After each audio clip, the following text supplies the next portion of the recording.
Hey everyone, okay, so today we're going to be doing the polishing technique and I'm going to show you how to do that in just a moment. But there's something very exciting coming very soon with a company you may have heard of called Cult Beauty.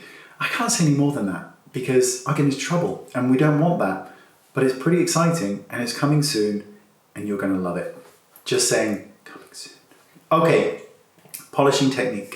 The purpose of polishing foundation onto the skin, literally shoe shining it on, is to give one, to make the foundation go on very quickly, and two, to give a realistic appearance to the skin. Now, if you want to go for a less realistic appearance, meaning a very full coverage foundation, you can still do that, but it's going to take a lot more work and a lot more time. The purpose of this is that it's really quick.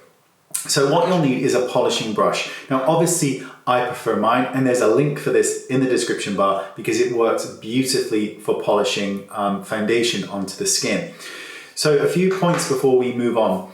Overly emollient skin, overly moisturized, means that the product will take longer to buff in because it's sliding around all over the place. So you need to bear that in mind. So moisturize the skin as much as you need to on the areas that need moisturizing because it will make it a lot easier.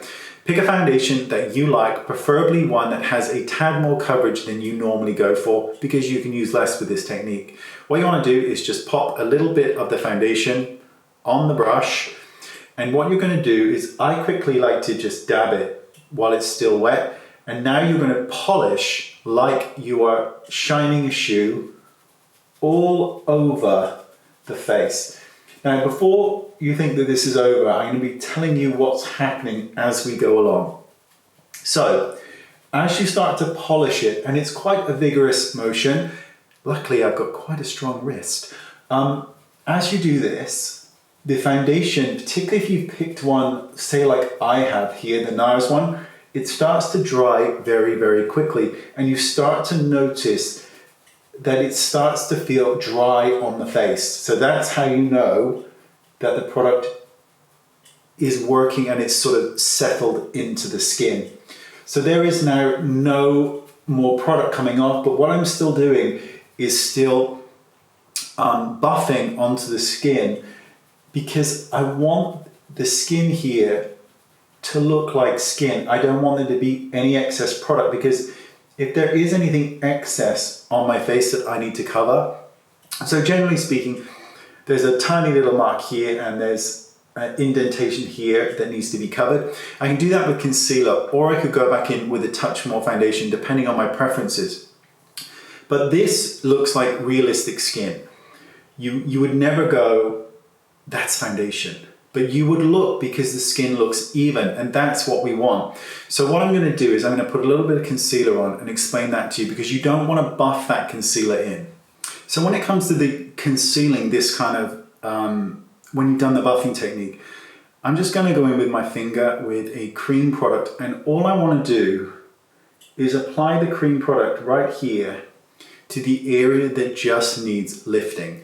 That's it. I don't want to apply it anywhere else that doesn't need it because the rest of the skin looks okay and it looks realistic, it looks real, and it's also going to require, because I haven't loaded it with a lot of moisturizer beforehand, so it's now going to require the minimum amount of powder if that's what you want. Because I am a fan of powder and I do think that it's underrated, the way that we've done this foundation is that even though we didn't use much, I'm still going to apply powder because this will give it a velvet finish, but it will also make sure that it's not going to go anywhere, right? That it's here. And can you see the imprints that it's leaving?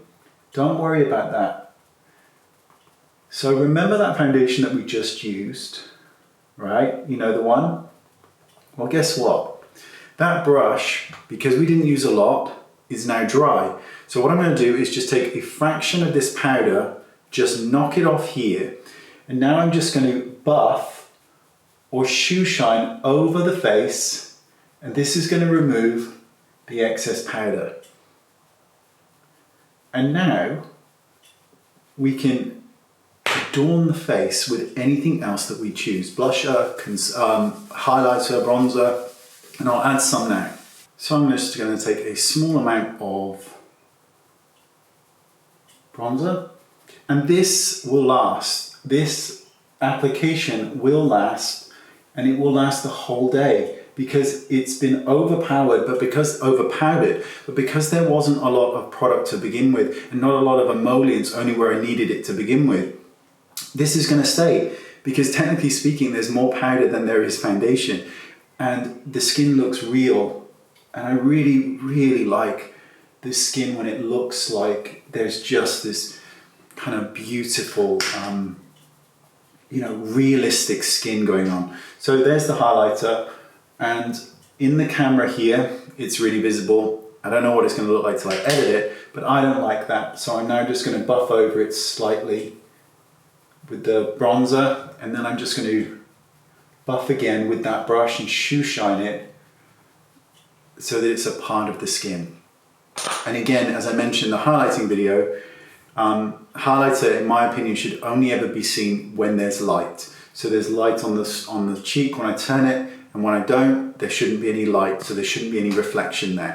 And there you go, that's the shoe shine technique. Now, if you want to buy my brush, I recommend you do. The link's in the description bar, along with all the products used, and they are quite magnificent. Otherwise, I wouldn't use them. And that is a medical fact. Thanks for watching, and I'll see you all next time.